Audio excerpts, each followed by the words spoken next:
Ini malam pernikahanku. Aku baru saja menjadi wanita paling bahagia. Kakekku memberiku hadiah 120 miliar. Tapi di meja makan, ibu mertuaku berkata, perusahaan itu biar kami yang kelola. Kamu tidak tahu apa-apa soal bisnis. Aku menolak. Aku pemiliknya. Semua aku yang atur. Saat itu juga, suamiku menggebrak meja. Kita cerai. Emang kamu mau?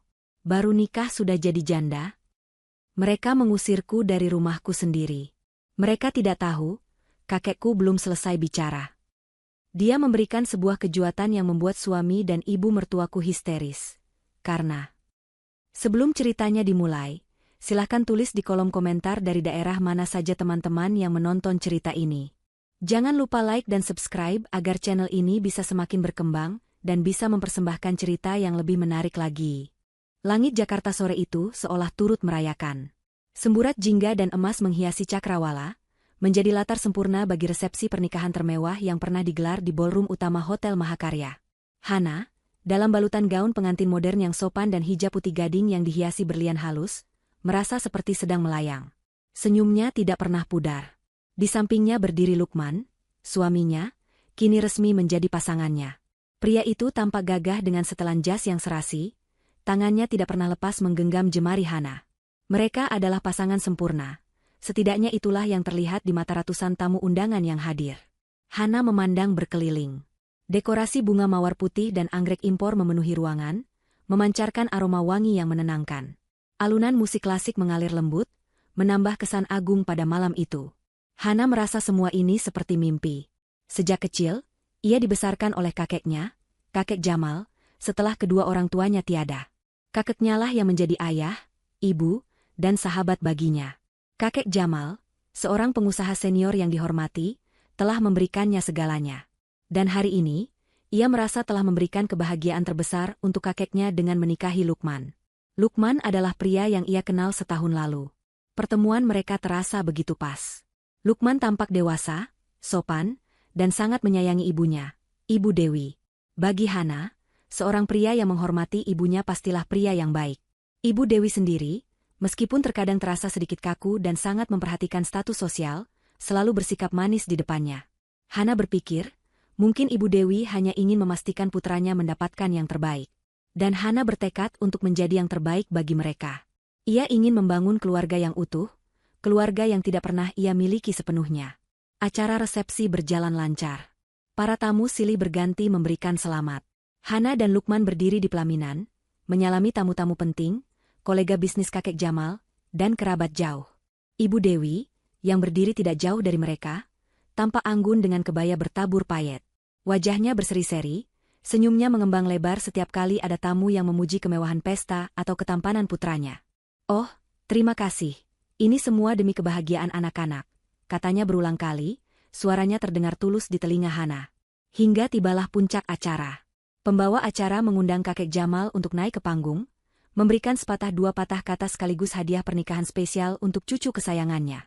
Kakek Jamal, meski usianya sudah tidak muda lagi, melangkah dengan tegap. Auranya yang tenang dan berwibawa seketika membuat seluruh ballroom hening. Beliau berdiri di depan mikrofon, matanya menatap lurus ke arah Hana.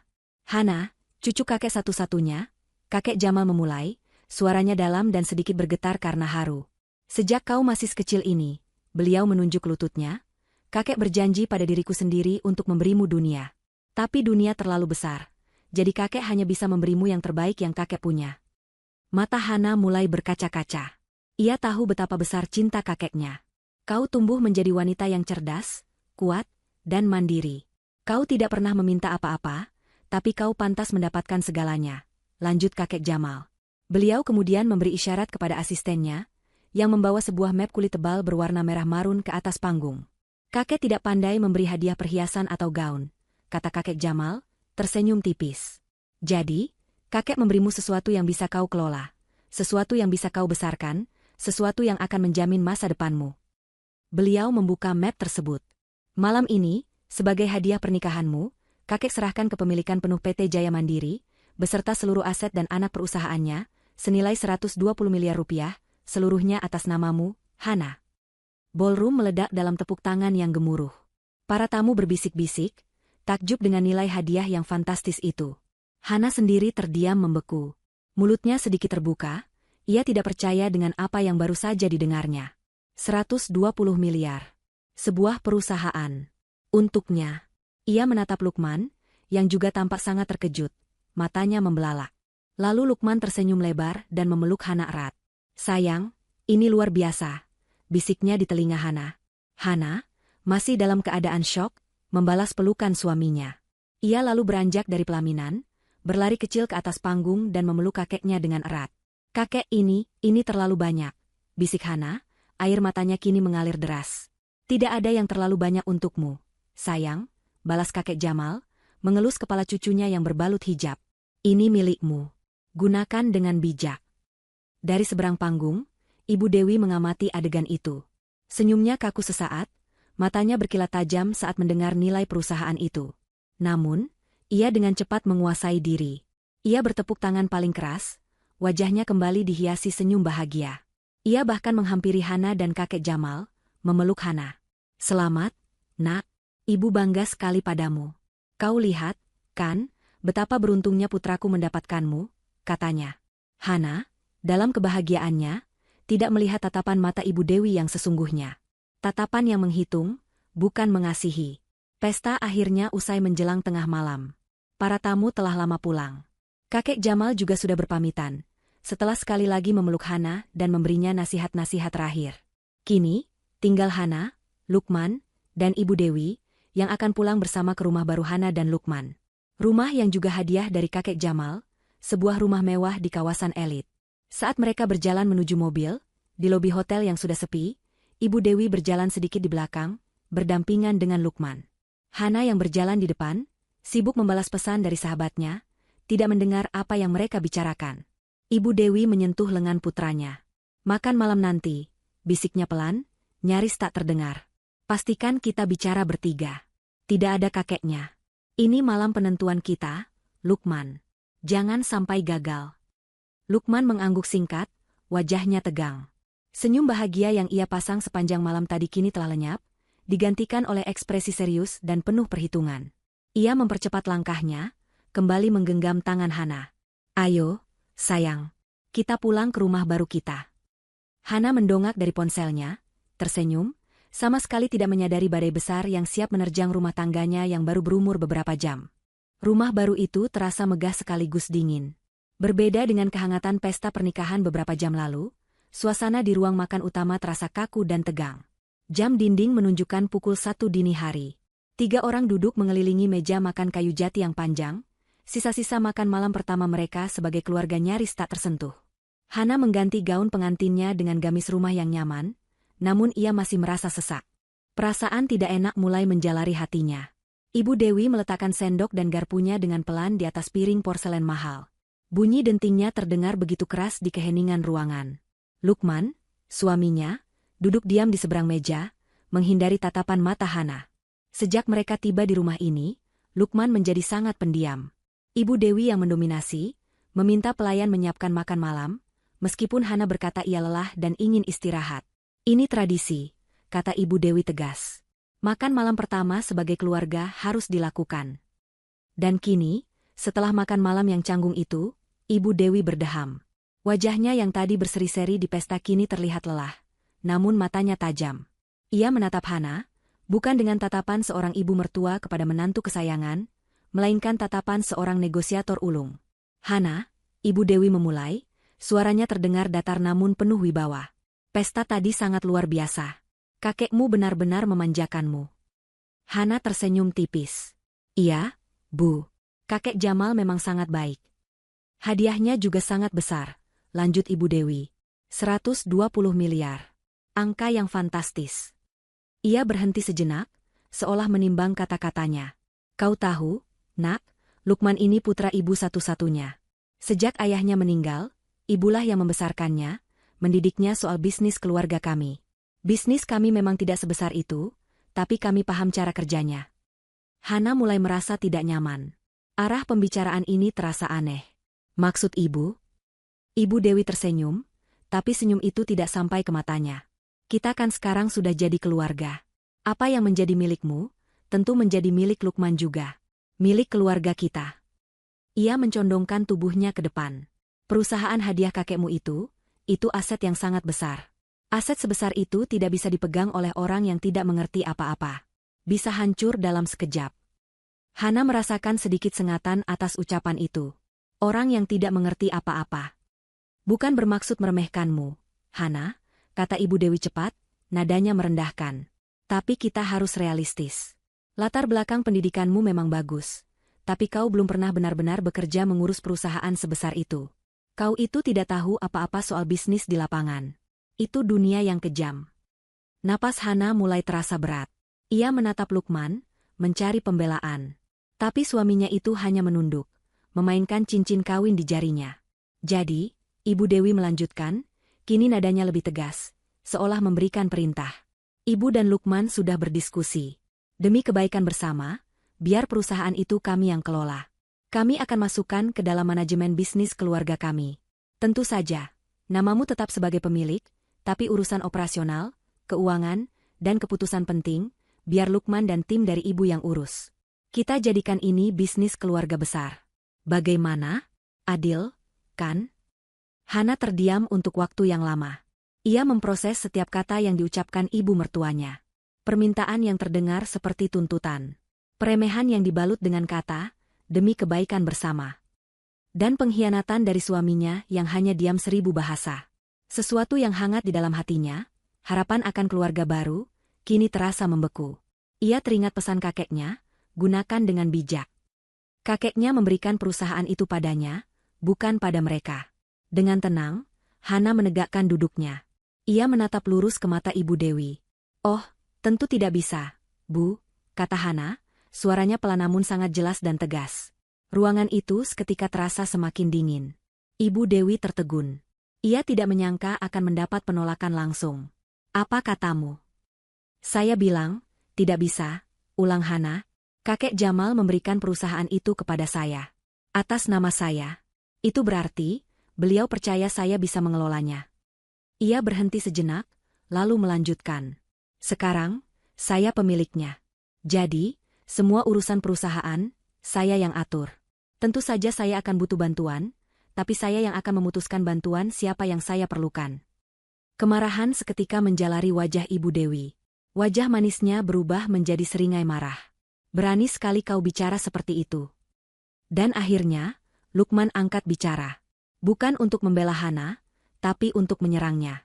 Hana, apa yang kau bicarakan? Ini ibu. Beliau lebih paham bisnis. Seru Lukman, wajahnya memerah. Lukman, ini hadiah untukku, kata Hana, hatinya hancur melihat reaksi suaminya. Hadiah untukmu berarti hadiah untuk kita, bentak Lukman. Ia berdiri dari kursinya, tangannya menggebrak meja. Kau mau melawan ibu? Kau mau menghancurkan rumah tangga kita di hari pertama? Hana ikut berdiri. Air matanya mulai menggenang, tapi ia menahannya. Aku tidak melawan siapapun. Aku hanya mempertahankan apa yang menjadi hakku. Hak? Lukman tertawa sinis. Kau pikir kau bisa apa tanpa kami? Dengar, Hana, jangan sombong. Serahkan perusahaan itu untuk dikelola keluarga, atau kita selesaikan saja semuanya malam ini. Hana menatapnya ngeri. Apa maksudmu? Kalau begitu, kita cerai saja, teriak Lukman. Kata-kata itu keluar begitu mudah dari mulut pria yang baru beberapa jam lalu mengucapkan janji setia padanya. Emang kamu mau baru nikah sudah jadi janda? Pikirkan itu. Hati Hana serasa diremas. Ini pemerasan. Ini ancaman. Ibu Dewi, melihat Hana goyah, segera menimpali. Ia berdiri di samping putranya, menunjuk wajah Hana dengan jarinya yang lentik. Dasar menantu kurang ajar. Tidak tahu diuntung. Sudah diberi kesempatan masuk keluarga ini, sekarang malah mau melawan. Kalau kau tidak mau menurut, malam ini juga angkat kaki dari rumah ini. Angkat kaki, ulang Hana dengan suara bergetar. Iya, ini rumah putraku. Kau hanya menumpang. Pergi kau dari sini, teriak Ibu Dewi, suaranya melengking di ruangan besar itu. Hana terhuyung mundur. Jadi ini wajah asli mereka. Keserakahan. Keangkuhan. Malam pernikahannya telah berubah menjadi mimpi buruk terburuknya. Ia merasa sendirian dan terpojok. Suaminya mengancam cerai, ibu mertuanya mengusirnya. Mereka berdua berdiri di depannya, tampak seperti dua pemangsa yang siap menerkam. Tepat saat itu, saat air mata Hana akhirnya siap tumpah, sebuah suara berat dan dingin terdengar dari pintu ruang makan yang terbuka. "Rumah siapa yang kamu maksud? Dewi?" Hana, Lukman, dan Ibu Dewi serentak menoleh ke sumber suara. Di ambang pintu, berdiri kakek Jamal. Wajahnya yang biasanya teduh kini mengeras seperti batu pualam. Matanya menatap Ibu Dewi dan Lukman dengan kemarahan yang membara, kesabarannya jelas sudah habis. Beliau melangkah masuk, dan di belakangnya, beberapa orang berjas hitam tampak menunggu di lorong. Tatapan Ibu Dewi dan Lukman membeku di wajah kakek Jamal. Keheningan di ruang makan itu terasa memekakan, lebih berat daripada teriakan mereka beberapa saat lalu. 3 orang pengawal berbadan tegap yang berdiri di belakang kakek Jamal melangkah masuk, memposisikan diri di dekat pintu keluar, memotong satu-satunya jalur kabur. Udara di ruangan itu terasa berat, syarat dengan kemarahan yang tertahan dari sang kakek. "Kakek!" sapa Hana dengan suara bergetar, campuran antara lega dan takut. Kakek Jamal tidak menoleh pada Hana. Matanya tertuju lurus pada Ibu Dewi, menusuk tajam. "Aku ulangi pertanyaanku, Dewi," katanya, suaranya pelan namun berbahaya. "Rumah siapa yang kau maksud? Beraninya kau mengusir cucuku dari rumah yang bahkan bukan milikmu." Ibu Dewi, yang beberapa detik lalu begitu angkuh, kini tampak menciut. Ia menelan ludah, berusaha mengumpulkan sisa-sisa keberaniannya. "Pak Jamal, ini rumah anakku, Lukman. Hadiah pernikahan." "Hadiah?" Kakek Jamal tertawa. Tawa itu singkat, dingin, dan sama sekali tidak lucu. "Hadiah dari siapa?" "Dariku." Beliau melangkah perlahan ke meja makan, setiap langkahnya seolah memberi tekanan pada lantai marmer yang mahal. Asistennya, seorang pria parubaya yang sigap, maju dan meletakkan sebuah tas koper kulit di atas meja. Kakek Jamal membukanya. Beliau mengeluarkan sebuah map bersampul biru tua, dan melemparkannya ke depan Ibu Dewi. "Baca itu," perintahnya. Dengan tangan gemetar, Ibu Dewi membukanya. Itu adalah salinan sertifikat hak milik. Nama yang tertera di sana besar dan jelas, Jamal. "Rumah mewah yang kau tempati ini," kata kakek Jamal, suaranya menggelegar di ruangan itu, "sepenuhnya atas namaku. Aku membelinya 5 tahun lalu sebagai investasi. Aku mengizinkan kalian menempatinya setelah pernikahan ini, semata-mata demi kenyamanan cucuku, Hana. Kau, dan putramu, hanya menumpang." Wajah Ibu Dewi berubah pucat pasi. Ia memandang Lukman, mencari bantuan. Tapi putranya sendiri tak kalah syok. "Dan kau, Lukman?" Kakek Jamal beralih pada suami Hana. Beliau mengeluarkan dokumen lain, kali ini berwarna kuning. "Kau bangga sekali dengan bisnis keluarga MU itu, bukan? Bisnis impor yang kau pamerkan pada Hana." Beliau melemparkan map kuning itu ke depan Lukman. "Modal awal 500 juta yang kau pakai itu bukan hibah. Itu pinjaman. Pinjaman dariku, yang kau ajukan melalui proposal yang sangat meyakinkan." Lukman membukanya. Itu adalah perjanjian utang, lengkap dengan meterai dan tanda tangannya. Ada klausul yang menyatakan bunga pinjaman sebesar 10% per tahun. "Kau tidak pernah membayar bunganya sekalipun," kata kakek Jamal. "Aku diam saja, karena aku pikir kau sibuk mempersiapkan pernikahanmu. Tapi ternyata, kau sibuk merencanakan perampokan." "Bukan, Pak, saya bisa jelaskan." Lukman mulai panik. "Tidak perlu," potong kakek Jamal. "Bel data. Masih ada lagi." Kini gilirannya Ibu Dewi yang angkat bicara, suaranya meninggi, panik. "Jangan sombong, Jamal. Kami mungkin berutang padamu, tapi kami masih punya harga diri. Kami masih punya perusahaan peninggalan almarhum suami saya. Kami tidak akan jadi gelandangan." Kakek Jamal menatap Ibu Dewi dengan tatapan kasihan yang bercampur jijik. "Perusahaan peninggalan suamimu? PT Logam Sejahtera?" Beliau tersenyum tipis. Senyum itu membuat bulu kuduk Hana berdiri. "Oh, yang itu." Beliau mengeluarkan dokumen terakhir dari kopernya. Dokumen paling tebal. "Apa kau tidak tahu, Dewi? Perusahaanmu itu sedang diambang pailit 6 bulan terakhir. Krisis utang di mana-mana. Para investor kabur." Kakek Jamal meletakkan dokumen itu di meja dengan pelan, namun dampaknya terasa seperti ledakan bom. "Dan aku adalah penyelamatnya. Aku membeli semua utang perusahaanmu dari bank. Dan 3 minggu lalu, untuk menutupi kerugian, Dewan Direksi terpaksa menjual saham mayoritas. Tebak siapa yang membelinya?" Kakek Jamal menunjuk dirinya sendiri. "Aku," katanya dengan tenang. 51% saham PT Logam Sejahtera kini menjadi milikku. Secara teknis, Dewi kau dan putramu bekerja untukku. Inilah kejutan yang sebenarnya. Inilah yang menghancurkan mereka. Bukan rumah. Bukan modal usaha. Tapi sumber kebanggaan mereka, satu-satunya aset yang mereka pikir aman, kini ada di tangan kakek Jamal. Ibu Dewi menjerit. Bukan jeritan marah, tapi jeritan putus asa yang melengking. Ia ambruk ke lantai, tenaganya hilang seketika. Lukman mematung, wajahnya pucat seperti mayat. Mulutnya terbuka, mencoba mengatakan sesuatu, tapi tidak ada suara yang keluar. Mereka sadar. Mereka tidak punya apa-apa. Seluruh hidup mereka, status sosial mereka, kemewahan yang mereka pamerkan, semuanya ternyata hanya pinjaman kebaikan dari kakek Jamal. Dan mereka baru saja meludahi kebaikan itu. Seketika, sandiwara berubah. Topeng kesombongan itu luntur, digantikan oleh topeng kepanikan. Ibu Dewi, dengan air mata yang kini mengalir deras, merangkak di lantai marmer yang dingin. Ia merangkak ke arah Hana, berusaha meraih ujung gamisnya. Hana sayang menantuku, isaknya, suaranya parau. Maafkan ibu, ibu hilaf. Ibu hanya bercanda, Nak. Tadi itu kami hanya mengujimu. Kami sayang sekali padamu. Lukman, melihat ibunya bersujud, ikut tersadar. Ia menjatuhkan diri berlutut di samping ibunya. Hana, sayang, maafkan aku, katanya, wajahnya memelas. Aku cinta kamu. Aku tidak bermaksud mengancammu. Ibuku yang memaksa, aku hanya terbawa emosi. Tolong, Hana, jangan lakukan ini pada kita. Ini hari pernikahan kita. Hana berdiri mematung. Hatinya yang tadi hancur berkeping-keping kini terasa dingin dan kosong.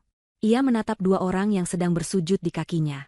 Pria yang baru saja ia nikahi, dan wanita yang ia harap akan menjadi ibu keduanya. Kepalsuan mereka begitu menjijikkan. Air mata mereka tidak sedikit pun menyentuh hatinya. Ia melihat dengan jelas. Mereka tidak menangis karena menyesal telah menyakitinya. Mereka menangis karena takut kehilangan harta. Kakek Jamal melangkah mendekati Hana. Beliau meletakkan tangannya yang hangat di bahu cucunya yang gemetar. Suaranya melembut, kontras dengan nada bicaranya tadi. Hana, panggilnya pelan, membuat isak tangis Ibu Dewi dan Lukman terhenti sejenak. Pilihan ada di tanganmu. Mereka keluargamu sekarang. Apa yang ingin kau lakukan? Hana menatap kakek Jamal. Mata kakeknya penuh dukungan. Lalu ia menatap kembali ke lantai, ke arah Lukman dan Ibu Dewi. Ia melihat keserakahan, kepalsuan, dan kebusukan. Ia melihat rencananya untuk memiliki keluarga yang bahagia kini hancur lebur. Ia mengambil napas dalam-dalam, menelan rasa sakitnya. Saat ia berbicara, suaranya dingin dan mantap, tanpa getar sedikit pun. Kakek, katanya. Aku mau mereka pergi. Tidak ada keraguan dalam suara itu. Kakek Jamal mengangguk, terlihat lega dan bangga. Bagus, katanya singkat. Beliau kemudian memberi isyarat kepada para pengawalnya. Kalian dengar pemilik rumah ini. Tolong antar Tuan Lukman dan Ibu Dewi keluar dari gerbang. Sekarang. Tidak. Hana, jangan. Ibu Dewi menjerit histeris. Lukman mencoba menerjang. Hana, kau tidak bisa. Tapi para pengawal itu bergerak cepat. Mereka profesional. Mereka mencengkeram lengan Lukman dan membantu Ibu Dewi berdiri dengan paksa. Keduanya diseret keluar dari ruang makan. Ibu Dewi meronta-ronta, berteriak-teriak, anak tidak tahu diuntung. Menantu durhaka, kau akan kena karma. Lukman, di sisi lain, berhenti meronta saat ia sampai di ambang pintu. Ia menatap Hana, matanya yang tadi memelas kini penuh dengan kebencian yang murni. Kau akan menyesal, Hana, teriaknya, suaranya menggema di lorong. Kamu pikir kamu siapa? Kamu tidak akan bisa menjalankan perusahaan itu sendirian. Aku akan hancurkan kamu. Aku bersumpah. Lalu pintu utama dibanting menutup. Suara mereka menjauh, lalu hilang di telan malam. Keheningan kembali menyelimuti rumah itu. Tapi kali ini, keheningan yang berbeda. Keheningan yang hampa. Hana berdiri sendirian di ruang makan yang besar itu, dikelilingi sisa-sisa makan malam pernikahannya. Ia masih memakai cincin kawin di jarinya. Kurang dari 24 jam. Ia telah menjadi seorang istri. Dan kini, ia merasa telah menjadi seorang janda. Hana tidak tidur sama sekali malam itu. Ia tidak bisa. Setelah kakek Jamal memastikan para pengawal mengurus Ibu Dewi dan Lukman, Beliau menawarkan Hana untuk pulang bersamanya. Tapi Hana menggeleng. Aku harus di sini, Kek, katanya pelan. Ia perlu menghadapi kenyataan di rumah ini, di tempat di mana mimpinya tentang keluarga hancur berkeping-keping. Kakek Jamal mengerti. Beliau akhirnya pulang menjelang subuh, setelah menempatkan 2 orang penjaga di depan gerbang rumah. Telepon kakek kapan saja, pesannya sebelum pergi. Hana duduk di sofa bludru mewah di ruang tamu. Cahaya matahari pagi pertama mulai merayap masuk melalui jendela-jendela besar, menerangi ruangan yang masih beraroma cat baru dan perabot mahal. Ruangan itu terasa asing, seperti museum yang dingin. Ia menatap tangannya, cincin kawin berlian itu masih terpasang. Rasanya berat, seperti sebuah belenggu. Dengan tarikan napas yang gemetar, ia melepas cincin itu dan meletakkannya di atas meja kopi. Semuanya terasa tidak nyata. Pesta mewah, hadiah perusahaan, ancaman cerai, pengusiran. Semua terjadi dalam rentang waktu beberapa jam. Hatinya mati rasa. Ia merasa hampa, dikhianati oleh pria yang ia cintai dan keluarga yang ia harapkan. Ia mencoba menangis, tapi air matanya sudah kering. Yang tersisa hanyalah rasa lelah yang luar biasa dan kekecewaan yang tak terhingga. Apakah ini takdirnya? Menjadi kaya raya namun sendirian? Ia mengingat kata-kata Lukman, ancaman terakhirnya. Kamu tidak akan bisa menjalankan perusahaan itu sendirian. Kalimat itu terus terngiang, menusuk keraguannya. Kamu itu tidak tahu apa-apa soal bisnis, kata Ibu Dewi. Benarkah? Apakah ia sebodoh itu? Apakah ia tidak mampu? Pukul 9 pagi, bel rumah berbunyi. Hana terkejut. Pelayan di rumah itu sudah ia minta untuk beristirahat. Ia berjalan ke pintu dan melihat dari interkom. Kakek Jamal. Hana membuka pintu. Kakeknya tidak sendirian. Beliau bersama asistennya yang setia, seorang pria yang dipanggil Hana dengan sebutan Pak Budi. Wajah kakek Jamal tampak serius. Hana, kau sudah sarapan? Tanya kakeknya lembut. Hana menggeleng. Baiklah. Pak Budi, tolong minta pelayan siapkan sesuatu. Teh hangat dan roti saja cukup.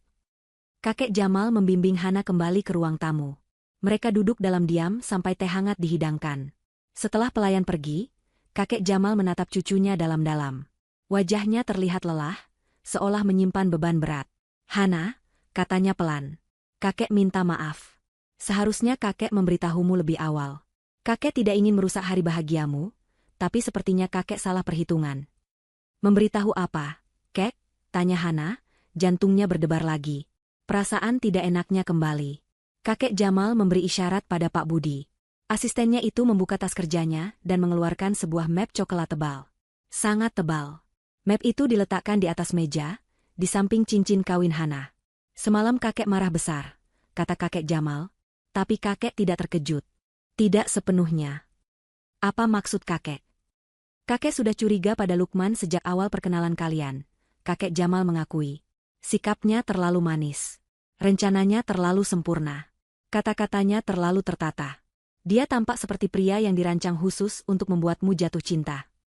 Beliau menghela napas. Jadi, kakek melakukan apa yang harus kakek lakukan. Kakek menyewa seorang penyelidik swasta untuk mencari tahu latar belakangnya. Latar belakangnya yang sebenarnya. Hana menatap map coklat itu dengan ngeri. Apa-apa isinya? Kebenaran, kata kakek Jamal getir. Kakek tidak ingin memberikannya padamu. Kakek harap setelah menikah, Lukman akan berubah. Tapi tadi malam membuktikan dia tidak akan pernah berubah. Kau harus tahu musuhmu yang sebenarnya, Hana. Kau harus tahu siapa yang baru saja kau nikahi. Dengan tangan gemetar, Hana meraih map itu. Ia membukanya. Halaman pertama adalah foto-foto. Jantungnya serasa diremas. Itu Lukman. Tertawa bahagia, merangkul pinggang wanita lain dengan mesra. Wanita itu cantik, berambut panjang, dan mengenakan pakaian modis yang sedikit terbuka. Mereka tampak sedang makan di kafe yang mahal. Foto berikutnya, Lukman mencium pipi wanita itu di lobi sebuah apartemen.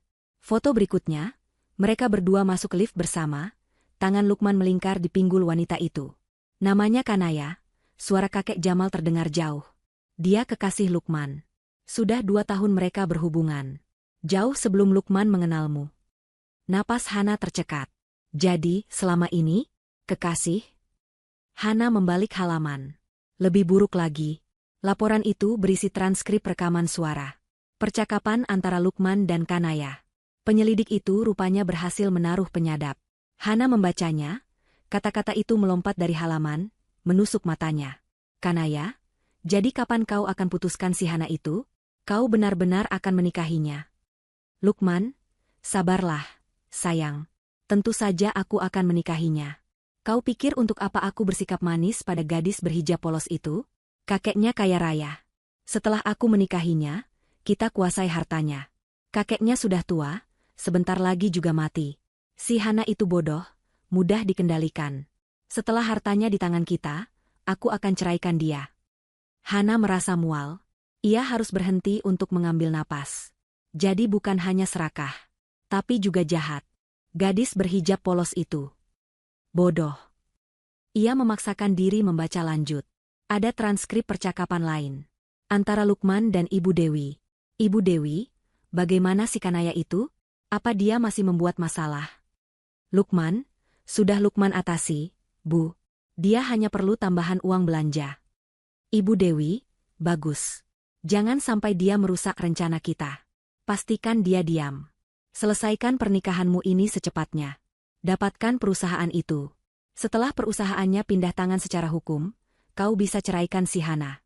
Kita bisa pakai alasan dia mandul, atau tidak becus mengurus suami. Mudah itu. Kita bayar si Kanaya itu untuk tutup mulut selamanya. Hana menutup mulutnya, menahan muntah. Jadi Ibu Dewi tahu.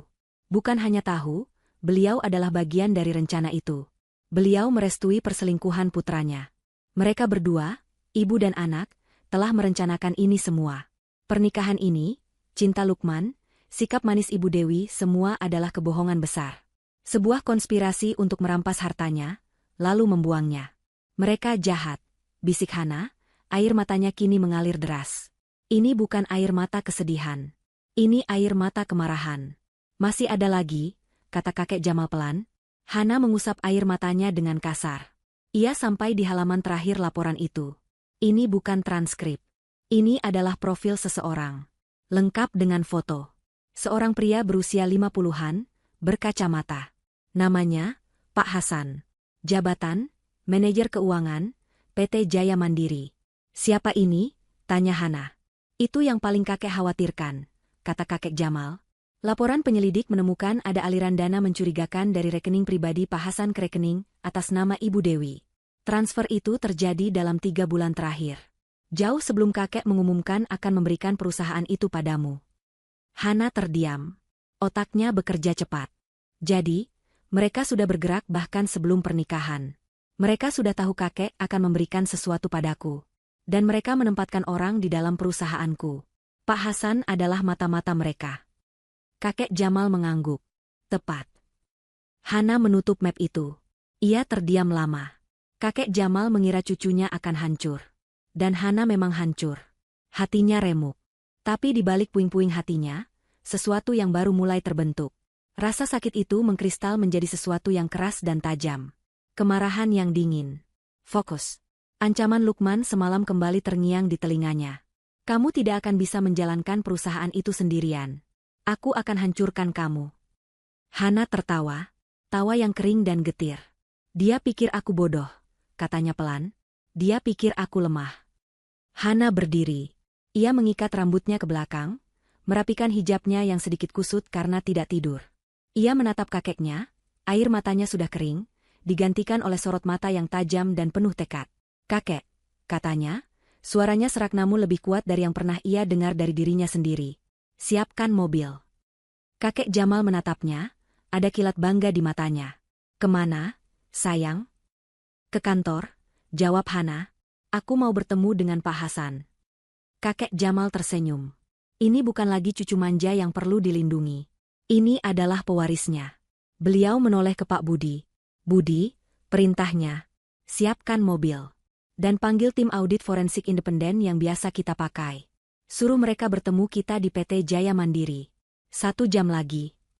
Perjalanan menuju gedung PT Jaya Mandiri terasa hening. Hana duduk di kursi belakang mobil mewah milik kakeknya, di samping kakek Jamal. Tapi ia tidak melihat pemandangan kota yang bergerak cepat di luar jendela. Matanya terpaku pada map coklat di pangkuannya. Laporan investigasi itu. Ia membacanya lagi, berulang kali, Setiap kata menggores hatinya lebih dalam, namun juga menguatkan tekadnya. Setiap foto Lukman bersama Kanaya. Setiap baris transkrip percakapan mereka. Gadis berhijab polos. Bodoh. Mudah dikendalikan. Kata-kata itu tidak lagi membuatnya ingin menangis.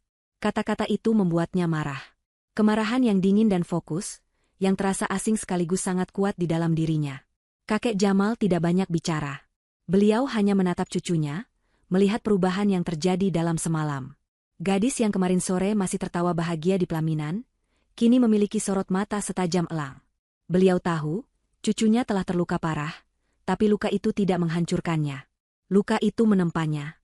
Mobil akhirnya berhenti di depan lobi sebuah gedung pencakar langit yang modern di kawasan bisnis utama. Di plakat marmer besar tertulis, PT Jaya Mandiri. Inilah perusahaan itu. Hadiah 120 miliar. Aset yang ingin dirampas oleh suami dan ibu mertuanya. Hana menatap gedung itu. Ini miliknya. Dan ia tidak akan membiarkan siapapun mengambilnya. Siap, sayang? Tanya kakek Jamal pelan. Hana menoleh pada kakeknya. Ia merapikan hijabnya yang berwarna krem, senada dengan blazernya yang profesional. Ia tidak lagi terlihat seperti pengantin yang berduka. Ia terlihat seperti seorang pemimpin. Aku siap, Kek. Baik. Kakek dan Pak Budi akan menunggu di ruang rapat utama. Tim audit akan tiba 1 jam lagi. Tapi lantai ini, pertemuan ini, adalah milikmu. Tunjukkan pada mereka siapa dirimu, kata kakek Jamal. Hana mengangguk. Ia melangkah keluar dari mobil. Udara pagi yang lembab dan hangat menerpanya, tapi ia merasa dingin. Ia berjalan memasuki lobi, didampingi Pak Budi yang membawa tas kerjanya. Semua mata di lobi tertuju padanya. Para karyawan yang berlalu lalang berhenti sejenak, berbisik-bisik. Itu Bu Hana, kan? Yang pestanya kemarin? Ya ampun, cantik sekali. Tapi, kok pagi-pagi sudah ke kantor? Bukannya bulan madu? Lihat, dia tidak terlihat bahagia. Katanya perusahaan ini jadi miliknya. Masih muda sekali, apa dia bisa? Hana mendengar bisikan-bisikan itu. Ia tahu apa yang mereka pikirkan. Gadis kaya manja. Pemilik boneka. Ia mengabaikan mereka, melangkah lurus ke lift eksekutif. Lantai 25, lantai khusus jajaran direksi. Suasananya hening dan mewah. Seorang resepsionis menyambutnya dengan gugup. Selamat pagi, Bu.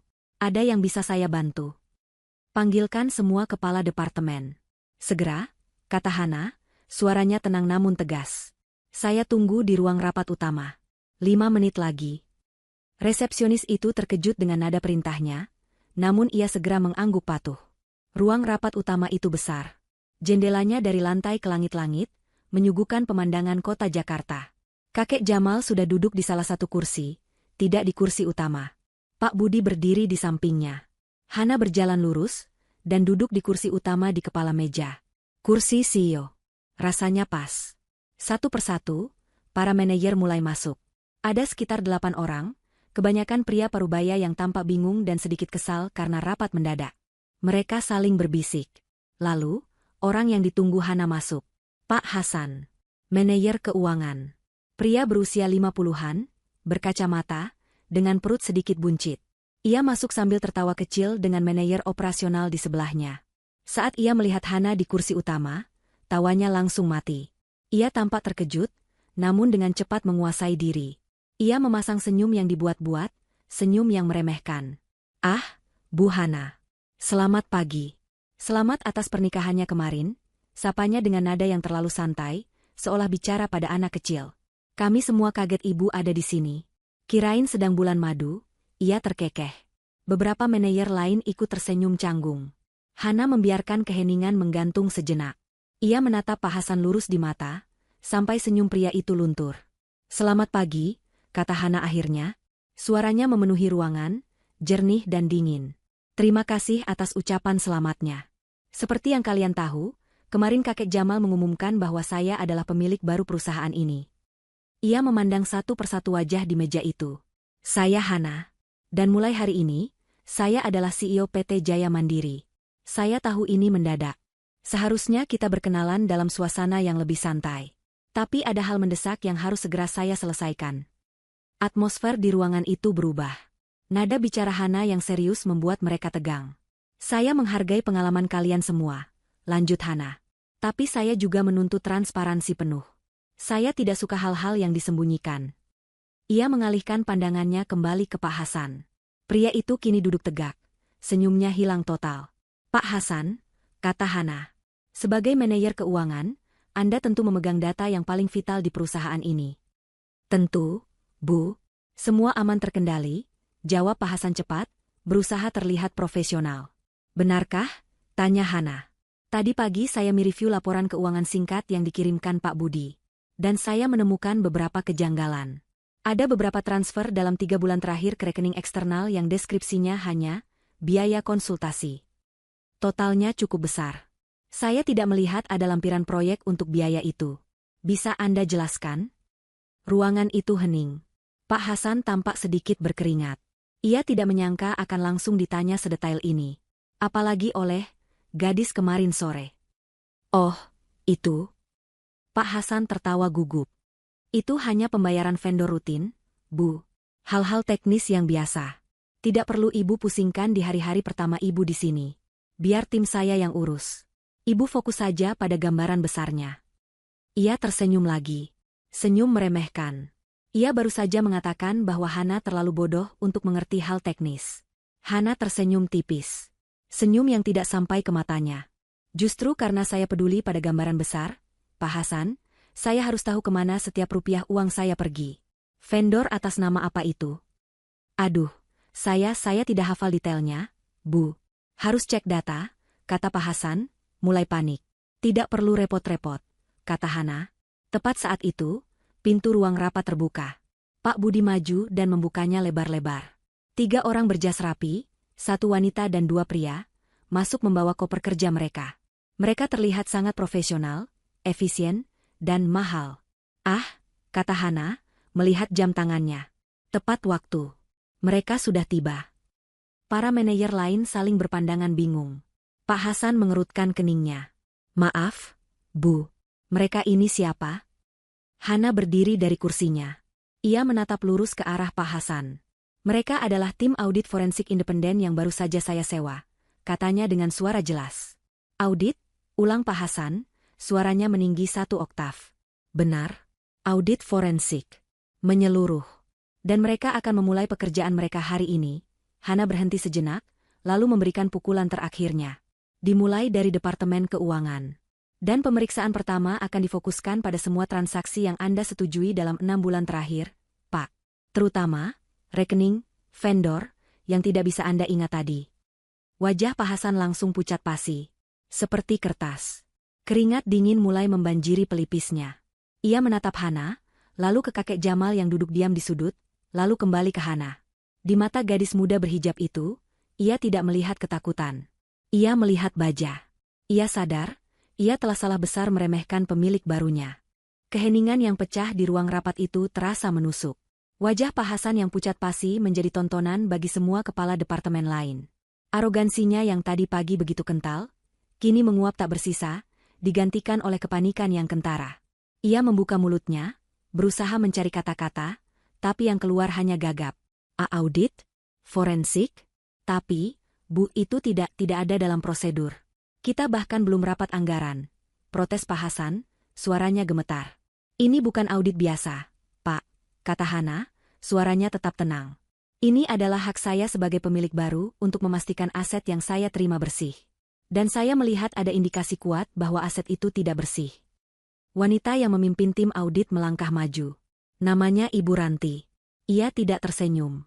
Selamat pagi. Kami dari firma Veritas Audit. Kami diinstruksikan langsung oleh pemilik, Bu Hana, dengan dukungan penuh dari Dewan Holding. Ia mengangguk ke arah kakek Jamal. Kami meminta kerjasama penuh Anda, Pak Hasan. Kami perlu akses penuh ke server keuangan, semua buku besar, dan catatan transaksi Anda. Sekarang. Tapi saya perlu bicara dengan pengacara saya. Seru Pak Hasan, nadanya semakin panik. Silakan saja, kata Ibu Ranti. Tapi sementara Anda menelepon, tim kami akan mulai bekerja. Kami memiliki surat perintah resmi. Ia meletakkan dokumen legal di atas meja. Pak Hasan terduduk lemas di kursinya. Dia terpojok. Para manajer lain, yang melihat drama ini, segera mengambil sikap. Tentu, Bu Hana, kata manajer operasional cepat. Departemen saya siap membantu apapun yang dibutuhkan. Yang lain segera mengangguk setuju, berusaha menjauhkan diri dari Pak Hasan. Terima kasih, kata Hana. Rapat selesai. Bapak dan Ibu sekalian silakan kembali bekerja. Saya yakin loyalitas Anda adalah pada perusahaan ini, bukan pada individu. Itu adalah sebuah pernyataan, sekaligus peringatan. Para manajer berhamburan keluar ruangan, lega karena bukan mereka yang jadi sasaran. Yang tersisa di ruangan itu adalah Hana, kakek Jamal, Pak Budi, tim audit, dan Pak Hasan yang tampak hancur. Pak Hasan, kata Ibu Ranti, mohon antarkan tim saya ke ruangan Anda. Anda tidak diizinkan menggunakan komputer atau telepon Anda tanpa pengawasan dari tim kami. Tolong serahkan ponsel Anda. Ini adalah sebuah penghinaan total. Pak Hasan, yang beberapa menit lalu masih merasa berkuasa, kini diperlakukan seperti kriminal. Dengan tangan gemetar, ia menyerahkan ponselnya dan berjalan keluar ruangan, diapit oleh dua auditor, seperti seorang pesakitan.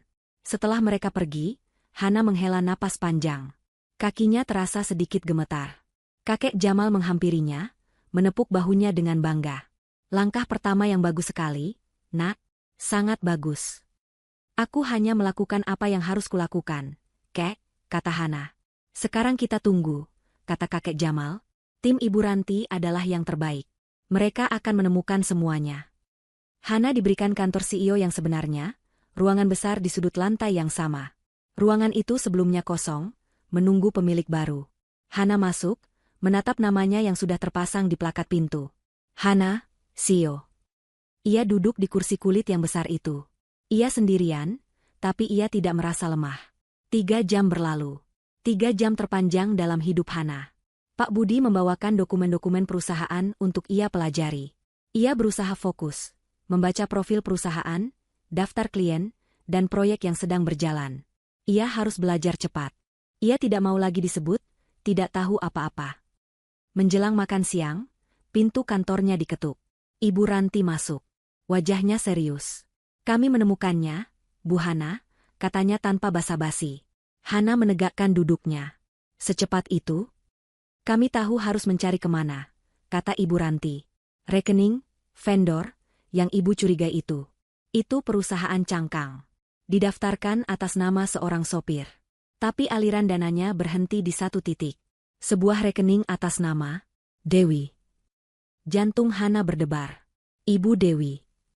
Benar, ibu mertua Anda. Transfernya jelas. Puluhan juta setiap bulan selama 6 bulan terakhir. Deskripsinya, biaya konsultasi proyek mawar. Tentu saja, proyek mawar itu fiktif. Hana mengepalkan tangannya di bawah meja. Jadi dugaannya benar. Bukti nyatanya ada di sini. Tapi ada yang lebih buruk dari itu, Bu, lanjut Ibu Ranti. Hana mengangkat alisnya. Lebih buruk dari penggelapan dana? Spionase industri, kata Ibu Ranti. Kami menemukan jejak digital di komputer Pak Hasan. Dia secara rutin mengirimkan data internal perusahaan ke alamat email pribadi. Bukan hanya data keuangan. Tapi data tender yang sedang kita ikuti, daftar harga rahasia kita, proposal kita untuk klien-klien besar. Hana merasa mual. Dia menjual perusahaan ini dari dalam. Dia mengirimkannya ke satu alamat email, kata Ibu Ranti, sambil melihat catatannya. Alamat emailnya adalah lukman.jaya@gmail.com. Lukman. Tentu saja. Ibu Dewi mengambil uangnya, Lukman mengambil datanya. Mereka berencana menghancurkan perusahaan ini dari luar dan dalam. Membuatnya bangkrut, lalu mungkin membelinya dengan harga murah, atau membuat Hana terlihat sangat tidak kompeten sehingga Dewan terpaksa melantiknya. Rencana mereka begitu keji dan sistematis. Panggil Pak Hasan, kata Hana, suaranya dingin. Bawa dia ke ruang rapat. Sekarang. Dan panggil kakek. 5 menit kemudian, mereka berkumpul di ruang rapat yang sama. Kali ini, Pak Hasan tidak lagi duduk. Ia berdiri di tengah ruangan, tampak seperti akan pingsan. Hana duduk di kursi utama, didampingi kakek Jamal dan Ibu Ranti. Pak Hasan, Hana memulai. Tim audit telah menemukan transfer dana ilegal ke rekening Ibu Dewi. Pak Hasan tidak membantah. Dia hanya menunduk. Tapi itu tidak seberapa, lanjut Hana. Mereka juga menemukan bukti bahwa Anda telah membocorkan data rahasia perusahaan kepada Lukman. Itu bukan lagi soal etika, Pak. Itu tindak pidana. Hukuman penjaranya bisa lebih dari 10 tahun. Tubuh Pak Hasan bergetar hebat. Ia mengangkat wajahnya, matanya merah dan penuh air mata ketakutan. Saya dipaksa, Bu. Sumpah, saya dipaksa. Serunya, suaranya pecah. Dipaksa bagaimana? Tanya kakek Jamal, suaranya datar. Ibu Dewi. Dia tahu masa lalu saya. Saya pernah punya masalah utang judi besar. Bertahun-tahun lalu. Saya pikir sudah selesai. Tapi dia mengetahuinya. Dia mengancam akan menyebarkannya ke keluarga saya, ke semua orang. Dia bilang dia akan menghancurkan saya. Pak Hasan terisak. Jadi Anda pilih menghancurkan perusahaan yang memberi Anda makan? Tanya Hana tajam. Dia berjanji akan melunasi semua sisa utang saya jika saya membantunya. Saya tidak punya pilihan, Bu. Saya dijebak. Omong kosong, kata kakek Jamal. Kau punya pilihan. Tolong, Bu Hana. Pak Hasan jatuh berlutut. Pemandangan itu menyedihkan. Pria tua yang bersujud di depan wanita muda yang kemarin masih ia remehkan. Jangan penjarakan saya. Saya punya anak istri. Saya akan lakukan apa saja. Hana menatapnya dengan dingin. Ia teringat bagaimana pria ini tersenyum meremehkan padanya tadi pagi. Anda bersekongkol untuk merampok saya, Pak. Anda membantu mereka menghina saya. Anda pantas mendapatkannya. Hana berdiri, memberi isyarat pada Pak Budi. Budi, telepon polisi. Tidak. Pak Hasan menjerit histeris. Ia merangkak maju, hampir memegang kaki meja. Tunggu. Jangan. Saya punya sesuatu yang ibu mau. Sesuatu yang lebih berharga. Bukti yang lebih kuat. Hana berhenti. Ia menatap Pak Hasan. Apa yang kau punya? Tanya kakek Jamal. Ini bukan cuma saya, Pak. Saya tidak sebodoh itu, kata Pak Hasan, napasnya tersengal. Saya tahu mereka akan mengkhianati saya pada akhirnya. Jadi saya merekam mereka. Hatna tertegun. Merekam apa?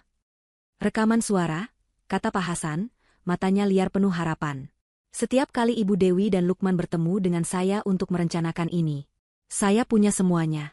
Waktu mereka merencanakan cara mengambil alih perusahaan. Waktu Lukman tertawa dan bilang ibu bodoh. Waktu Ibu Dewi merencanakan cara membuat ibu terlihat tidak kompeten di depan dewan nanti. Ia merogoh sakunya, tapi ingat ponselnya disita. Ada di ponsel saya, di file tersembunyi. Dan saya punya cadangannya di sebuah flash disk di rumah. Tolong, Bu Hana, saya berikan semuanya pada ibu. Gunakan itu untuk menghancurkan mereka. Sebagai gantinya, tolong bebaskan saya. Tawaran Pak Hasan menggantung di udara, syarat dengan keputusasaan. Saya berikan semuanya. Hancurkan mereka. Bebaskan saya. Hana menatap pria yang sedang bersujud itu. Di matanya, Pak Hasan adalah cerminan manusia yang lemah, yang terjerat oleh kesalahannya sendiri, dan kini berusaha menyeret orang lain bersamanya untuk selamat. Hana merasakan amarah, tapi juga sedikit rasa jijik. Bebas? Setelah bersekongkol untuk menghancurkannya. Setelah membantu Lukman dan Ibu Dewi menertawakannya di belakang punggungnya, bebas?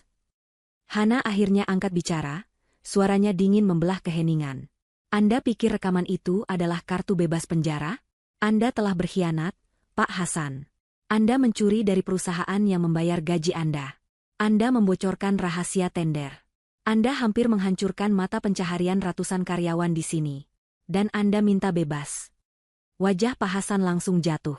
Harapannya pupus. Tapi, Bu. Namun, lanjut Hana, saya adalah pebisnis. Dan saya menghargai aset yang berharga. Rekaman Anda itu aset. Hana menatap kakek Jamal sejenak, lalu kembali ke Pak Hasan. Ia membuat keputusan di tempat. Begini kesepakatannya. Anda tidak akan bebas. Anda akan tetap menghadapi proses hukum. Pengkhianatan Anda harus dipertanggungjawabkan. Pak Hasan baru saja akan menjerit putus asa, saat Hana mengangkat tangannya. Tapi, katanya lagi, saya bisa membuat perbedaan besar. Antara Anda menjadi terdakwa utama dengan ancaman hukuman maksimal, atau Anda menjadi saksi kunci yang bekerja sama, yang menyesali perbuatannya, dan membantu membongkar kejahatan yang lebih besar. Hukuman Anda bisa berkurang drastis. Saya akan pastikan jaksa tahu bahwa Anda bekerja sama. Ini adalah tawaran terbaik yang bisa dia dapatkan, dan Pak Hasan tahu itu. Ketakutan akan penjara belasan tahun sedikit mereda, digantikan oleh harapan baru. Saya setuju, Bu, saya setuju. Apapun yang ibu minta, saya akan bekerja sama sepenuhnya. Bagus, kata Hana. Ia menoleh ke kakek Jamal. Kek, aku butuh Pak Budi. Rencana dieksekusi dengan cepat. Ibu Ranti, sang auditor, segera bekerja mengamankan file rekaman tersembunyi dari ponsel Pak Hasan. Sementara itu, Pak Budi, didampingi 2 petugas keamanan internal perusahaan, mengantar Pak Hasan ke rumahnya untuk mengambil flash disk yang ia sebutkan. Pak Hasan kini seperti domba yang penurut, melakukan semua yang diperintahkan. 1 jam kemudian, Hana dan kakek Jamal duduk di dalam kantor CEO yang lengang. Di atas meja di antara mereka terletak sebuah flash disk kecil berwarna hitam. Di laptop Hana, file-file rekaman dari ponsel Pak Hasan sudah berhasil diekstraksi. Kau yakin ingin mendengarnya, Nak? Tanya kakek Jamal lembut. Mungkin akan menyakitkan. Hana menatap flash disk itu. Aku harus. Kek, aku harus tahu seberapa dalam lubang ular ini. Hana mencolokkan flash disk itu. Ia membuka file pertama. Tanggalnya 3 bulan lalu. Sebuah pertemuan di restoran. Suara musik samar terdengar di latar belakang, lalu suara yang ia kenali. Ibu Dewi. Pastikan saja datanya akurat. Hasan, suara Ibu Dewi terdengar tajam. Aku bayar mahal untuk ini. Perusahaan saingan itu, PT Graha Utama, harus memenangkan tender proyek apartemen mewah itu. Buat PT Jaya Mandiri terlihat bodoh. Buat proposal mereka kalah telak. Ini penting untuk menjatuhkan mental si Hana nanti setelah dia masuk. Lalu suara Pak Hasan, baik, Bu, tapi risikonya besar. Ibu Dewi tertawa. Risiko? Risiko adalah gajimu yang kecil itu. Aku memberimu kemakmuran, Hasan. Jangan cengeng. Lakukan saja. Hati Hana mencelos. Jadi mereka sudah merencanakan sabotase tender. Itu bukan hanya merugikan perusahaan, itu bisa menghancurkan reputasi mereka selamanya. Ia memutar file berikutnya. Kali ini, suara Lukman yang dominan. Pertemuan di kantor Pak Hasan, larut malam. Lukman tertawa.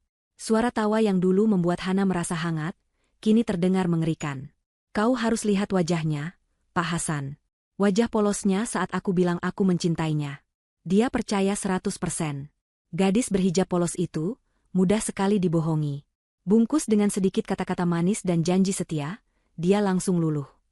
Pak Hasan, tapi, Bu Hana terlihat pintar, Tuan. Lukman, pintar? Dia hanya pintar buku. Soal hidup? Dia bodoh. Dia pikir aku menikahinya karena cinta? Hahaha. Aku menikahinya demi 120 miliar itu. Setelah RUPS nanti, kita mainkan isu dia tidak kompeten. Tender yang gagal itu akan jadi bukti awal. Kita buat dia panik, membuat kesalahan. Lalu ibu akan masuk sebagai penyelamat, mengusulkan Lukman mengambil alih. Para pemegang saham minoritas akan setuju. Kakeknya yang sudah tua itu tidak akan bisa berbuat apa-apa. Tangan Hana mengepal erat di atas meja.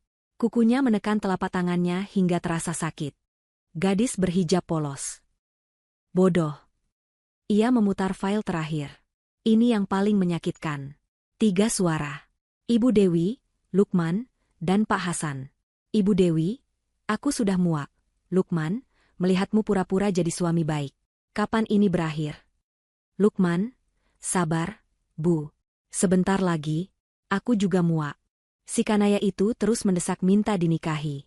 Setelah perusahaan ini di tangan kita, aku janji, Bu, kita tendang si Hana keluar.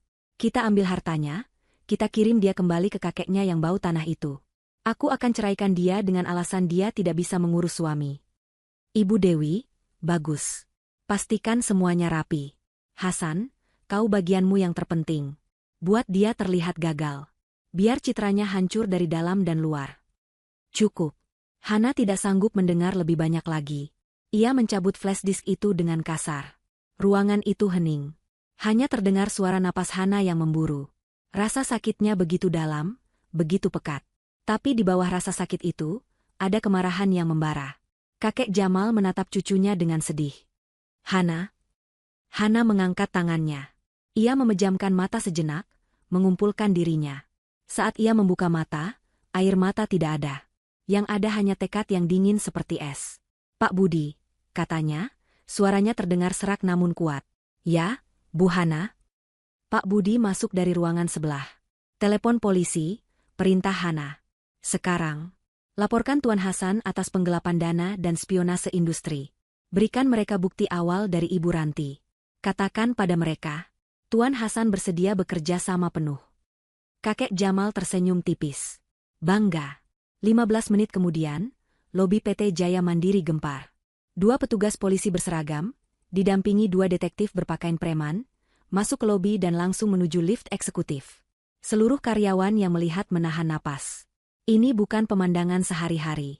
Polisi itu masuk ke ruang rapat, tempat Pak Hasan sudah menunggu, dijaga oleh keamanan internal. Penangkapan berlangsung tenang. Pak Hasan sudah pasrah. Ia tidak diborgol di depan umum. Sesuai janjinya, Hana membuatnya terlihat seperti menyerahkan diri. Ia digiring keluar melalui lift, wajahnya menunduk dalam. Hana sengaja keluar dari kantornya, berdiri di koridor lantai 25, disaksikan oleh beberapa manajer lain dan staf yang pura-pura lewat. Ia ingin mereka melihat. Telah terjadi pelanggaran hukum serius di perusahaan ini, kata Hana lantang, suaranya menggema di koridor yang hening. Tuan Hasan telah menyalahgunakan kepercayaan kita. Beliau telah ditahan atas tindak pidana. Semua orang terdiam, syok. Ini adalah hari pertama saya, lanjut Hana. Dan ini adalah pesan saya. Saya tidak akan menoleransi pengkhianatan, korupsi, atau permainan kotor dalam bentuk apapun. Loyalitas Anda adalah untuk perusahaan ini. Jika Anda bekerja keras dan jujur, Anda akan saya hargai. Jika Anda berkhianat, ia membiarkan kalimatnya menggantung. Perusahaan ini akan bersih-bersih. Tidak ada ruang untuk tikus. Ia berbalik, tidak berkata apa-apa lagi.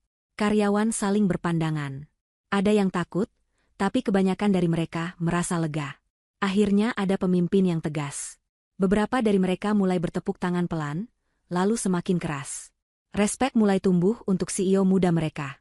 Di dalam ruangannya, Hana menutup pintu. Adrenalinnya surut. Ia bersandar di pintu, merasa lelah. Kakek Jamal menghampirinya. Bagus sekali, nak. Hana tersenyum getir. 1 tikus sudah tertangkap, Kek. Ia mengangkat flash disk di tangannya. Sekarang, kita urus 2 hama yang masih berkeliaran di luar. Jauh dari menara kaca PT Jaya Mandiri, di sebuah motel pengap di pinggir kota yang cat dindingnya mengelupas dan berbau asap rokok, Ibu Dewi dan Lukman bersembunyi. Mereka tidak bisa disebut bersembunyi. Mereka terusir. Setelah diusir malam itu, mereka mencoba kembali ke rumah Ibu Dewi, hanya untuk mendapati bahwa kakek Jamal telah mengganti semua kunci dan menempatkan penjaga. Mereka mencoba menggunakan kartu kredit mereka. Semuanya ditolak. Diblokir. Ini gila.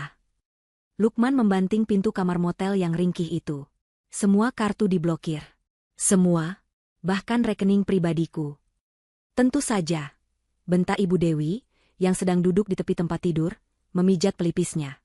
Wajahnya yang biasa terawat kini kuyu dan berminyak. Dasar tua bangka licik. Jamal pasti sudah membekukan semua aset yang terhubung dengannya. Termasuk rekening perusahaan kita. Dia pikir kita akan mati kelaparan. Kita memang akan mati kelaparan, Bu, seru Lukman, rasa panik mulai menjalari suaranya. Kita tidak punya apa-apa. Uang tunai kita hanya cukup untuk beberapa hari di tempat terkutuk ini. Dan semua ini karena keserakahan Ibu. Keserakahanku? Ibu Dewi melompat berdiri, matanya melotot. Ini rencana kita berdua, Lukman. Jangan salahkan Ibu sekarang. Kamu yang gagal. Kamu yang tidak bisa mengendalikan istrimu yang bodoh itu. Dia tidak bodoh, teriak Lukman. Itu masalahnya. Kita salah menilainya. Dan Ibu yang terlalu cepat. Seharusnya kita tunggu. Kita main cantik. Tidak langsung menuntut di malam pertama. Plah, sebuah tamparan keras mendarat di pipi Lukman. Itu dari ibunya. Lukman terdiam, memegangi pipinya, lebih karena kaget daripada sakit. Jangan pernah, desis Ibu Dewi, menyalahkan ibumu. Ibu sudah memberikanmu segalanya. Dan sekarang, kita harus mengambilnya kembali. Lukman menatap ibunya. Kemarahan di wajahnya bercampur dengan ketakutan. Bagaimana caranya, Bu? Kita tidak punya uang. Kita tidak punya kuasa. Kita buronan kakeknya. Ibu Dewi duduk kembali. Napasnya memburu. Tapi di matanya, api kelicikan mulai menyala lagi. Kita tidak punya uang, katanya pelan. Tapi kita punya cerita. Kita punya wajah. Dan di dunia ini, cerita yang bagus lebih berharga dari uang. Lukman mengerutkan kening. Cerita apa? Cerita tentang menantu durhaka, kata Ibu Dewi, senyum sinis mulai terbentuk di bibirnya. Cerita tentang seorang istri muda berhijab yang serakah, yang dibutakan oleh harta 120 miliar. Cerita tentang bagaimana dia mengusir suami dan ibu mertuanya yang malang di malam pernikahan, hanya karena kami ingin membantu mengelola bisnis. Mata Lukman melebar. Ia mulai mengerti. Ibu mau, kita ke media? Tentu saja, kata Ibu Dewi. Hana mungkin punya uang, tapi dia punya reputasi yang harus dijaga. Dia tidak mau perusahaan barunya dapat citra buruk. Kita akan hancurkan namanya. Kita akan buat publik membencinya. Kita akan buat dia terlihat seperti iblis berkerudung. Rencana itu busuk, tapi brilian. Lukman, yang tadinya putus asa, kini ikut tersenyum. Bu, itu jenius. Publik suka cerita seperti ini. Tentu saja. Dan aku tahu siapa yang harus dihubungi. Ibu Dewi meraih ponselnya, satu-satunya barang berharga yang tersisa. Ia menghubungi seorang wartawan gosip senior yang sering ia beri uang saku untuk meliput kegiatan sosialitanya. Halo, Rina? Sayang, kamu tidak akan percaya apa yang baru saja terjadi padaku. Ini cerita terbesar tahun ini. Ya, ini soal menantuku, Hana. 24 jam kemudian, badai itu meledak. Menantu durhaka. Baru menikah, usir suami dan ibu mertua. Kisah pilu Ibu Dewi. Dibutakan harta 120 miliar, sang menantu rebut perusahaan. Headline-headline itu terpampang di puluhan portal berita online.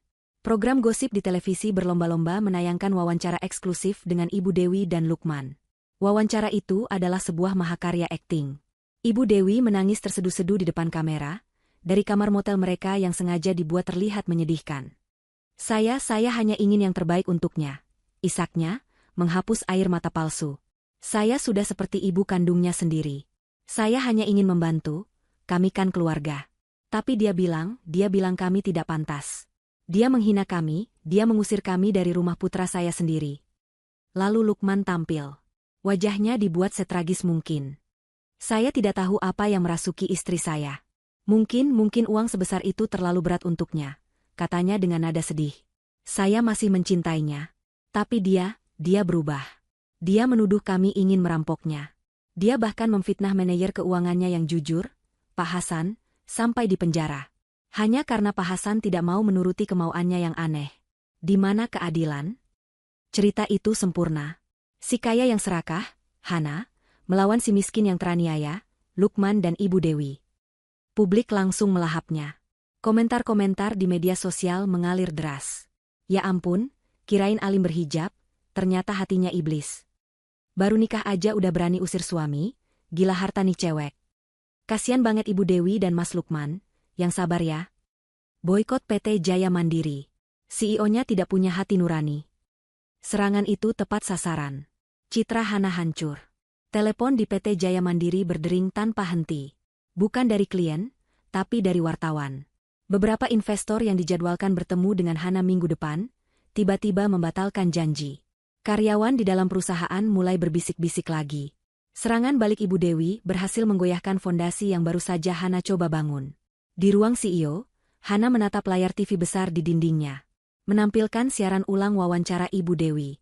Kakek Jamal berdiri di sampingnya, wajahnya merah pada menahan marah. Kurang ajar, geram kakek Jamal. Mereka memutarbalikkan fakta. Mereka memfitnah. Budi, siapkan pengacara kita. Kita tuntut mereka atas pencemaran nama baik. Kita seret mereka ke pengadilan. Pak Budi sudah siap dengan ponselnya. Segera, Pak. Jangan, Kek. Jangan sekarang, kata sebuah suara tenang. Kakek Jamal dan Pak Budi menoleh. Hana menekan tombol merah di remote, mematikan TV itu. Wawancara Ibu Dewi yang sedang menangis langsung hilang, digantikan oleh keheningan. Wajah Hana tenang. Sangat tenang. Tidak ada kemarahan, tidak ada kepanikan. Hanya ada fokus yang dingin. Tapi, nak, protes kakek Jamal. Mereka menghancurkan namamu. Mereka memainkan kartu mereka, kata Hana, sambil meletakkan remote di meja. Mereka ingin aku panik. Mereka ingin aku bereaksi berlebihan, menuntut mereka, dan membuat drama ini semakin besar di media. Mereka ingin menyeretku ke level mereka. Ia berdiri, berjalan ke jendela, menatap kota Jakarta di bawahnya. Jika aku menuntut mereka sekarang, itu akan jadi, katanya lawan katanya. Publik akan semakin bingung. Tidak. Kita tidak akan membalas dengan api. Ia tersenyum tipis. Senyum yang dingin dan penuh perhitungan. Mereka sudah melempar semua kartu mereka. Mereka menunjukkan siapa mereka. Sekarang giliran aku. Hana mengambil ponselnya. Ia membuka daftar kontaknya. Matanya mencari satu nama. Nama yang ia dapatkan dari laporan investigasi kakeknya. Nama yang menjadi kunci dari semua ini. Mereka melupakan satu bidak penting di papan catur ini, bisik Hana. Jari jemarinya berhenti di satu nama. Kanaya. Hana menekan tombol panggil. Halo. Kanaya? Kita tidak saling kenal. Nama saya Hana. Saya adalah istri Lukman. Hening di ujung telepon. Selama beberapa detik, Hana mengira panggilannya akan ditutup. Ia hanya mendengar suara napas yang tercekat. Siapa? Akhirnya suara seorang wanita terdengar, nadanya waspada dan sedikit serak. Nama saya Hana. Ulang Hana, suaranya ia paksakan untuk tetap tenang dan netral. Saya istri Lukman. Saya rasa kita perlu bicara. Hening lagi. Lebih lama kali ini. Aku tidak tahu apa yang kau bicarakan. Jawab Kanaya, tapi suaranya bergetar. Dia akan menutup telepon. Jangan, kata Hana cepat. Kumohon jangan ditutup. Ini bukan untuk menyerangmu. Aku tahu tentang hubungan kalian. Aku tahu tentang janji-janji Lukman. Dan aku tahu, kau juga dalam bahaya. Sama sepertiku. Bahaya? Suara Kanaya berubah sinis. Kau yang meneleponku. Kau yang menggangguku. Apa yang kau mau? Uang? Minta maaf? Aku mau keadilan, kata Hana tegas. Lukman dan ibunya tidak hanya mengkhianatiku. Mereka juga mengkhianatimu. Aku punya buktinya. Dia tidak pernah berencana menikahimu, Kanaya. Dia dan Ibu Dewi berencana membuangmu setelah mereka selesai denganku. Ini dia. Pancingannya. Hana mendengar isak tangis tertahan di seberang sana.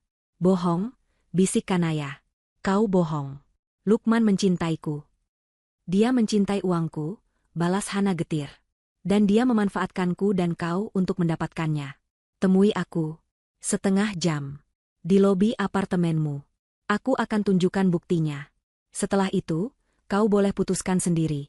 Aku datang sendiri. Aku tidak akan membawa siapa-siapa. Hana menutup telepon sebelum Kanaya bisa menolak lagi. Ia tahu ia mengambil risiko. Tapi ini satu-satunya cara. 30 menit kemudian, Hana duduk di lobi apartemen mewah di Kuningan. Tempat yang sama yang ada di foto investigasi kakeknya. Tempat Lukman sering menghabiskan malamnya. Setiap sudut lobi ini terasa menyakitkan. Kanaya muncul dari lift.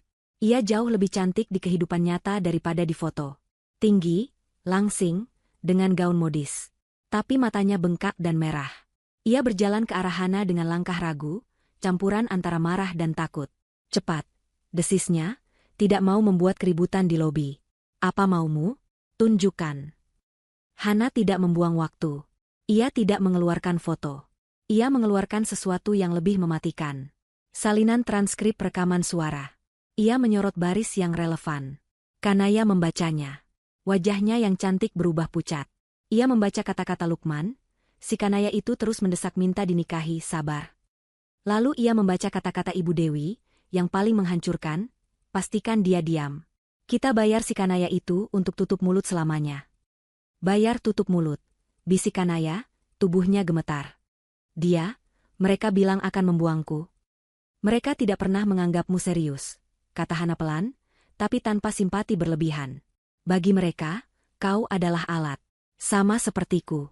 Bedanya, aku alat untuk mendapatkan modal, kau alat untuk melepaskan stresnya. Kemarahan yang murni meledak di mata Kanaya. Ia merobek kertas transkrip itu. Pria brengsek. Dan wanita tua licik itu. Aku benci mereka. Ia terisak, tapi kali ini isak penuh amarah. Dia berjanji akan menceraikanmu setelah dapat perusahaan. Dia berjanji akan menikahiku. Hana terdiam. Hatinya ikut sakit, bukan untuk Lukman, tapi untuk sesama wanita yang tertipu.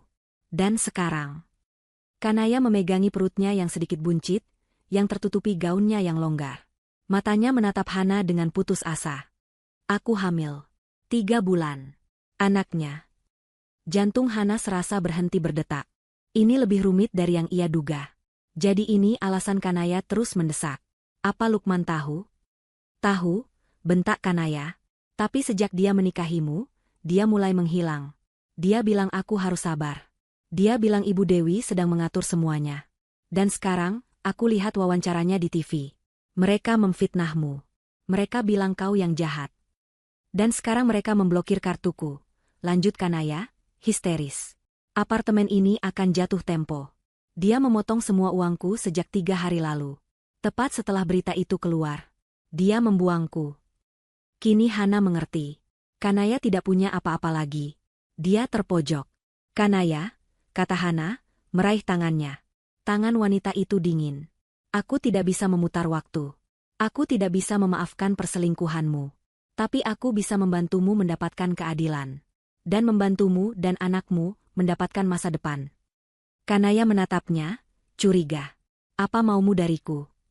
Aku mau kau bicara, kata Hana. Bicara yang sebenarnya. Di depan semua orang.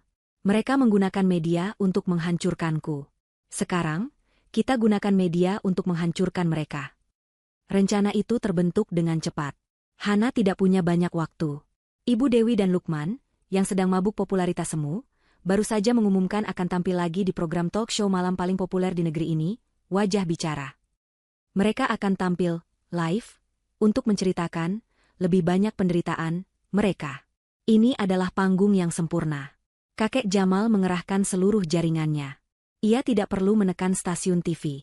Ia hanya perlu memberikan tips eksklusif kepada pembawa acara ternama, Donna, bahwa akan ada tamu kejutan yang membawa bukti skandal yang jauh lebih besar. Donna, seorang jurnalis yang mencium bau rating dan kebenaran, langsung setuju. Malam itu, studio Wajah Bicara dipenuhi penonton.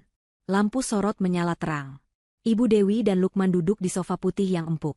Ibu Dewi mengenakan pakaian yang sederhana namun tampak mahal, hijabnya ditata rapi, wajahnya penuh riasan, sedih. Lukman, di sebelahnya, memasang wajah muram penuh penderitaan. Donna, sang pembawa acara, memulai dengan nada simpatik. Ibu Dewi, pemirsa di rumah sangat tersentuh dengan kisah Anda. Bagaimana perasaan Anda sekarang, setelah dicampakkan oleh menantu Anda sendiri? Ibu Dewi langsung memasang wajah sedih. Ia mengambil tisu, padahal tidak ada air mata. Hati saya hancur, Mbak Donna hancur sekali. Isaknya, saya hanya ingin membantu. Saya sayang sekali sama Hana. Saya anggap dia anak sendiri. Tapi mungkin 120 miliar itu merusak jiwanya. Dan Anda, Lukman, Donna beralih. Anda masih mencintai istri Anda? Lukman mengangguk mantap. Sangat. Sampai detik ini. Saya berdoa setiap malam agar Hana sadar dari kehilafannya. Saya siap memaafkannya.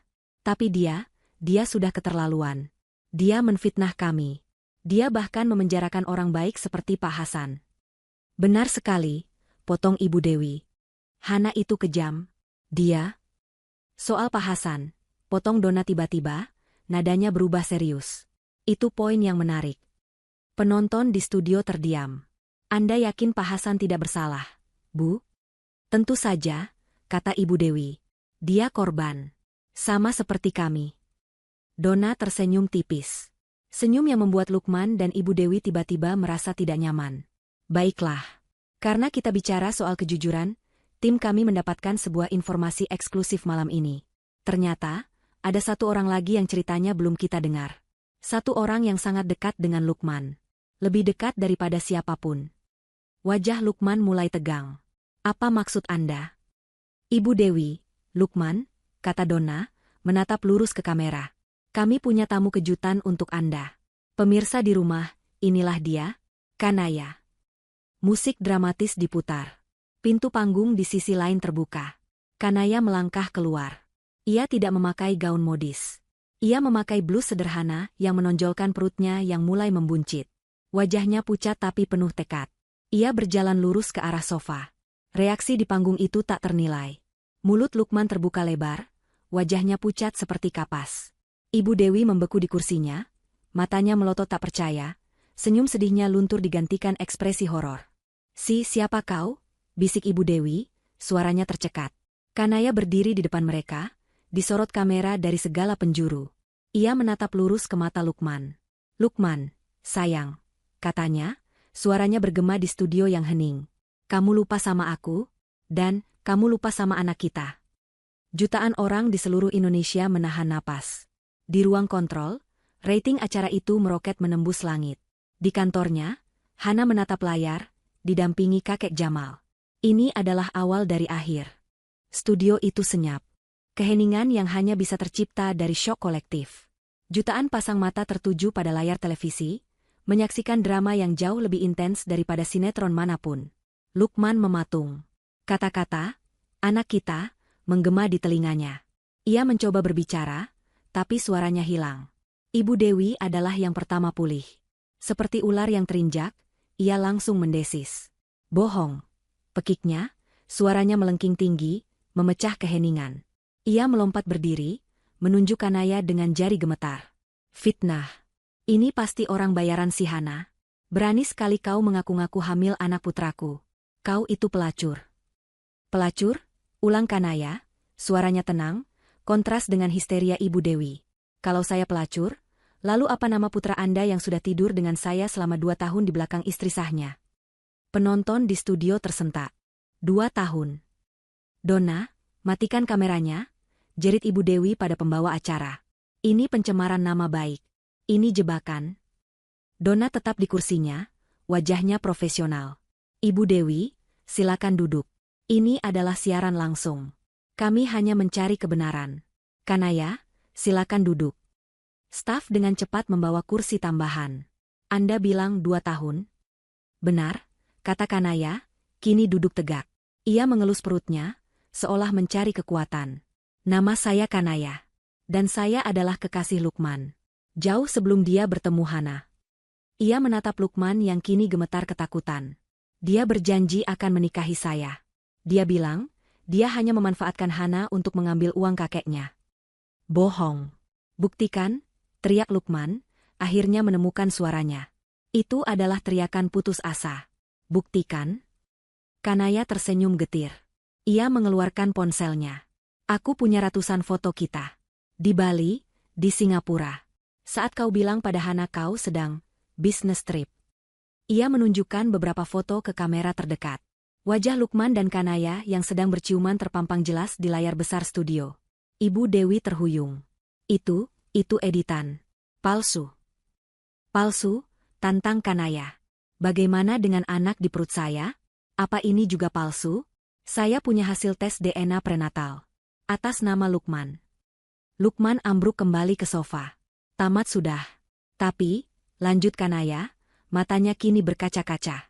"Bukan itu yang paling menyakitkan. Yang paling menyakitkan adalah, saya juga dibohongi. Sama seperti Hana. Saya pikir, kita adalah tim. Tapi ternyata, saya hanyalah alat." Ia menatap lurus ke Ibu Dewi. "Saya tahu rencana kalian. Kalian berencana mengambil alih perusahaan Hana, lalu menceraikannya. Dan setelah itu, kalian akan membayar saya untuk tutup mulut selamanya dan membuang saya." Ibu Dewi memucat. "Omong kosong apa ini?" "Omong kosong." Donna, sang pembawa acara, akhirnya mengambil alih. Ia menerima sebuah sinyal dari headsetnya. "Kebetulan sekali Anda berkata begitu, Bu Dewi. Karena kami baru saja mendapatkan sebuah bukti. Sesuatu yang akan mengklarifikasi segalanya. Pemirsa, ini adalah rekaman suara yang diverifikasi, yang kami dapatkan dari sumber yang sangat terpercaya. Hana, dari kantornya, telah memberikan izin. Flash disk dari Pak Hasan." Suara Lukman yang arogan memenuhi studio. "Kau harus lihat wajahnya. Wajah polosnya saat aku bilang aku mencintainya. Dia percaya 100%. Gadis berhijab polos itu, mudah sekali dibohongi." Lukman menutup telinganya. Tidak. Suara Ibu Dewi menyusul. "Kita bayar si Kanaya itu untuk tutup mulut selamanya. Pastikan dia diam." Wajah Kanaya mengeras, air matanya mengalir. Kebenaran itu, didengar oleh jutaan orang, terasa seperti tamparan. Lalu, rekaman dari Pak Hasan. "Buat PT Jaya Mandiri terlihat bodoh. Buat proposal mereka kalah telak. Ini penting untuk menjatuhkan mental si Hana nanti." Dan yang terakhir, suara Lukman lagi. "Kita ambil hartanya, kita kirim dia kembali ke kakeknya yang bau tanah itu." Studio meledak dalam kekacauan. Penonton berteriak, "Hu!" dan "Penipu!" Ibu Dewi tidak tahan lagi, matanya memutar ke belakang dan ia jatuh pingsan di sofa. Lukman, di sisi lain, tidak pingsan. Dia hanya duduk diam, matanya kosong, menatap ke depan. Dia hancur. Seluruh kebohongannya, seluruh topengnya, luntur dalam hitungan menit di siaran langsung televisi nasional. Donna menutup acara itu dengan profesional. Pemirsa, Anda telah mendengar semuanya. Kebenaran telah terungkap. Di luar studio, kakek Jamal telah bekerja. Berdasarkan bukti rekaman, kesaksian Pak Hasan, dan audit forensik, polisi sudah menunggu.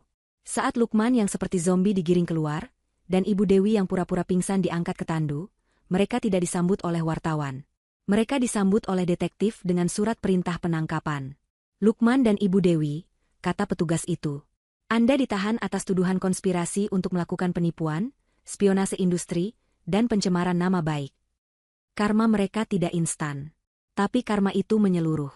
1 tahun kemudian, musim hujan baru saja berakhir, menyisakan langit Jakarta yang cerah. Di lantai 25 gedung PT Jaya Mandiri, suasananya sibuk namun penuh energi. Perusahaan itu, di bawah kepemimpinan Hana, tidak hanya selamat.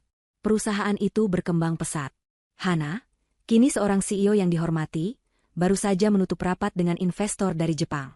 Ia berhasil mengamankan kontrak baru senilai 500 miliar rupiah. Reputasinya sebagai pemimpin yang tegas, cerdas, dan berintegritas tidak terbantahkan lagi. Karyawan menghormatinya. Kakek Jamal, yang sesekali mampir, hanya bisa tersenyum bangga. Ia tahu, perusahaannya ada di tangan yang tepat. Lalu, bagaimana dengan yang lain? Kanaya. Hana menepati janjinya. Ia tidak berteman dengan Kanaya, tapi ia memastikan keadilan ditegakkan. Setelah Lukman dipenjara, Hana, melalui pengacaranya, memberikan Kanaya sejumlah uang pesangon yang cukup.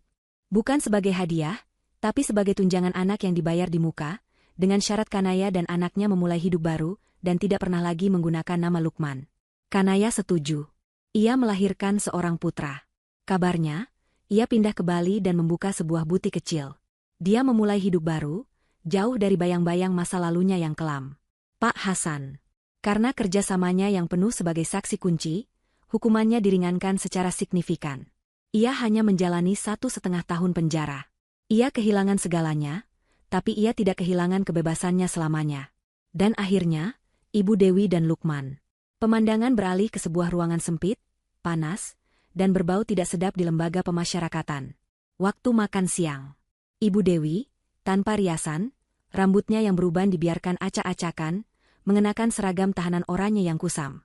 Ia sedang berebut nampan makanan dengan narapidana lain. "Itu jatah ayamku," teriaknya, suaranya parau.